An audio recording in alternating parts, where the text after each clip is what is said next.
Hello everyone and welcome back to my channel. So my name's Katie and today I'm going to be doing my top kind of spooky books for October. So I obviously have a lot of videos going up this October because I'm so excited about them, and I feel like some of the books I'm going to mention a few times, and I feel like I may have made this list a bit longer if I hadn't been doing all the other videos, so be on the lookout for those. But I feel like these are just some of the kind of top kind of great autumnally vibe books. So yeah, I just love all of them and would feel like this is kind of the perfect time to read them. So yeah, the first one we have is a new favourite, and that is A Deadly Education by Naomi Novik. So this book is really kind of spooky and but also so fun, and it's set in this really kind of dark school, and the school's out to kill everyone. It's called the Scholomance, and so I think it's a quarter of the class survive, and so every year the seniors, they all have to fight their way out of these halls of monsters.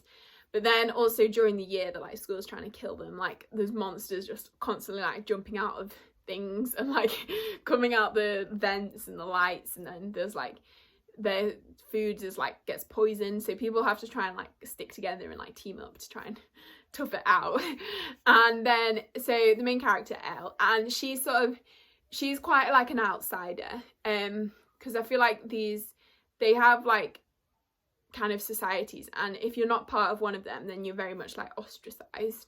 So I feel this book looks really well at kind of power dynamics and how having a head start in life gives you a head start in life, if that makes sense. So yeah, so Elle's quite an outsider, and then but one day she gets saved by this guy called Orion, and Orion is this hero guy. Oh, I love Orion. He's so great. He's such a himbo, and so he goes around saving everyone. And then one day Elle gets saved by Orion, and she's kind of pissed off at first, but then she thinks, maybe I could use this to my advantage. So she sets off these rumors that to make the whole school think that her and Orion are dating, because Orion, he's just this little lost puppy, and he starts following Elle around because he just likes someone that doesn't hero worship him, and he just because Elle's always being really mean to him. Well, not mean in a mean way, but mean in a kind of bantery way. And so he just yeah, so then the whole school convinces that they're dating, and Orion's quite a he's he has a powerful family and stuff. So yeah, so then and Elle's just trying to scheme to survive, and it's just such a fun book. I feel I've seen quite a few mixed reviews, and I feel if you're expecting one of Naomi Novik's other books, Spinning Silver or Rooted, is very, very different. I feel the tone is just so different. It's not the kind of atmospheric, slow burn kind of lyrical book. It's more of a fun, I don't know, yeah, book. And is it reminds me a lot of Gideon the Ninth, which is the next book on this list. So great transition, Katie, there. So yeah, so Gideon the Ninth is the next book on this list, and this book is just perfect for October time, and just the whole, so first of all, the whole magic system is basically necromancy in space. And yeah, so you have 9 different houses, and they all have a different kind of necromancy. So I think the 9th house, which we're following, is they have bone magic. They can summon bones and do stuff with bones. And then the book, we're kind of following Gideon, who becomes Cavalier / is basically a bodyguard to Harrow, and Harrow is the high priestess of the 9th house / princess. I don't really know what she is. And she's going to this other house where all the kind of houses are coming together to be in this competition type thing to attain the secrets to this thing called lictorhood. And lictorhood is becoming a god almost. So yeah, so Harrow and Gideon go to this competition, and they just get up to all sorts of shenanigans, and it becomes kind of a murder mystery, and just interacting with all the different necromancers and cavaliers from all the different houses. And yeah, it's just a really fun ride, and it's very it's not spooky, but it's very Halloween, not Halloweeny. It's very October-y, the kind of, it's spooky in a kind of different sense. It's not it's not going to make you shiver or anything, but it's the kind of, yeah, the bone magic and necromancy and all that kind of jazz. So yeah, it's a lot of fun. So then next we have The Bone Witch by Ringe Pecco, and this one is following T, who brings her brother back to life, and so then she discovers she has these necromancy powers, so she has to go to this school to like learn about them. And then there she sort of interacts with the like prince and his, I can't remember who Kaylin is. He's either the prince's like cousin or bodyguard or something. But anyway, there's this other character called Kaylin who is a great character as well. And just they all get up to all sorts of like shenanigans, and it just becomes this like very kind of like, it's quite political but also quite like just following these characters on their little journey, and they're going on this quest. And also it's like told in a way where you have this like future, so the kind of narrator is with T on this like beach, and T's kind of by herself, and it's very mysterious like what's happened. He's kind of then telling her story to get to her to get to that point.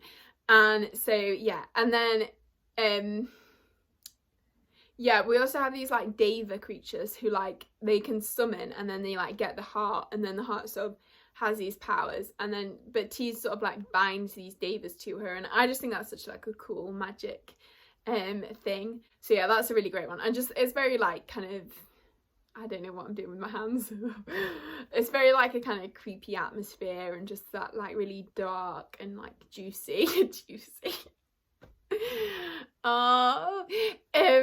And I just think, yeah, it's just a great book to read like autumn time. I read them like this time last year, so yeah. The next we have The Diviners. I feel like this is quite a popular series. It's kind of set in like 1920s New York, and so I have here King of Crows. Very sad, very sad. I'm gonna have to do a repair jobby with some sellotape. But yeah, there is live footage of me breaking this book in one of my videos. Well, not live. I keep saying live footage. Oh, I mean like there's footage of me breaking this book like in real time. Not, I don't know. Okay, so anyway, so this one just follows this like various characters, and we're following Evie, who can like read objects, and she goes to New York to like stay with her uncle, and they're kind of investigating these like mysterious murders that are going on. And it's very like creepy and spooky. The first book especially is really creepy. There's this like song which is so scary. I did not like that. And then yeah, you have this like King of Crows, who's this like mysterious figure who's like got his own agenda. He's trying to like open the like rift in the world to try and like let all the ghosts out, basically. And yeah, there's a lot of like ghosts, and I feel like this just the setting of like the 1920s just feels very like spooky in the first place, and then you have like all the ghosts and stuff on top of that. And these diviners are different kids who have like powers, different kind of powers, and yeah, we're just kind of following them really. And it's just fun if you like big kind of ensemble casts with like great character interactions and dynamics. And yeah, and it also looks at quite a lot of like the political situation of the time, and the kind of a lot of the issues around that, like, is it eugenics, I think it's called, that kind of thing, and like kind of immigration and the different, I think like there's this like island thing outside of New York, and like where the families had to go. And yeah, so there's just a lot of like important kind of political things as well in the series, so it's really great. And then next we have another kind of quite politically relevant book, and that is Ring Shout by P. Jelly Clark. And in this one we're following Mars, who she's kind of hunting down these like, they're called Ku Kluxes, and they're like basically Ku Klux Klan members who've been they become like monsters, like actual literal monsters. And so yeah, it's following her, and they kind of hunt down these creatures. And then one day this like other guy comes along, and he's trying to like these creatures like coming from a different like realm almost, and like feasting on the like hatred of these the people who are like part of the clans, I think they're called.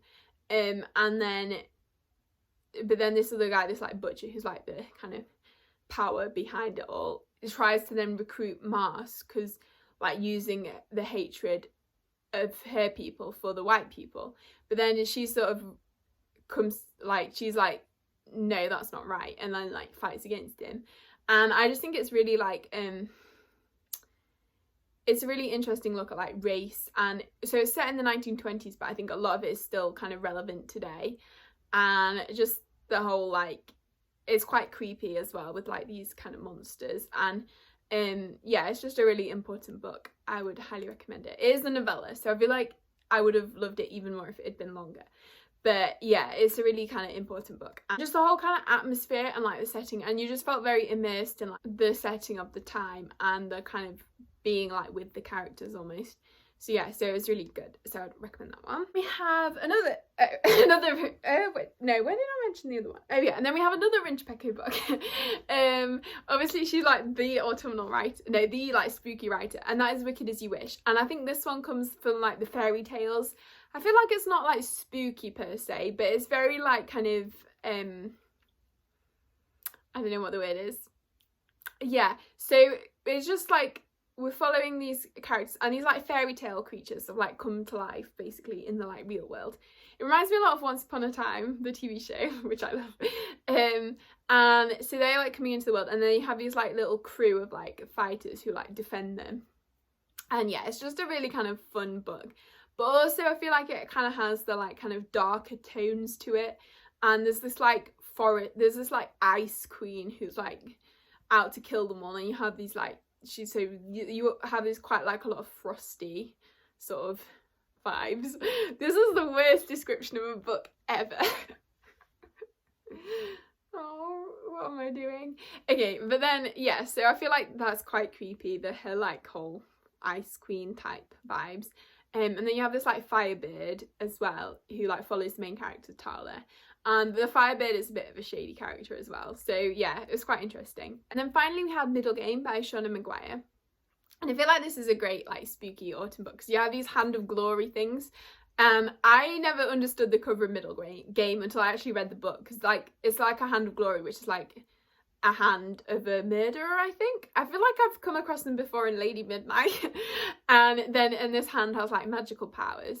And just the whole like creepy vibes. It's quite a like October-y book.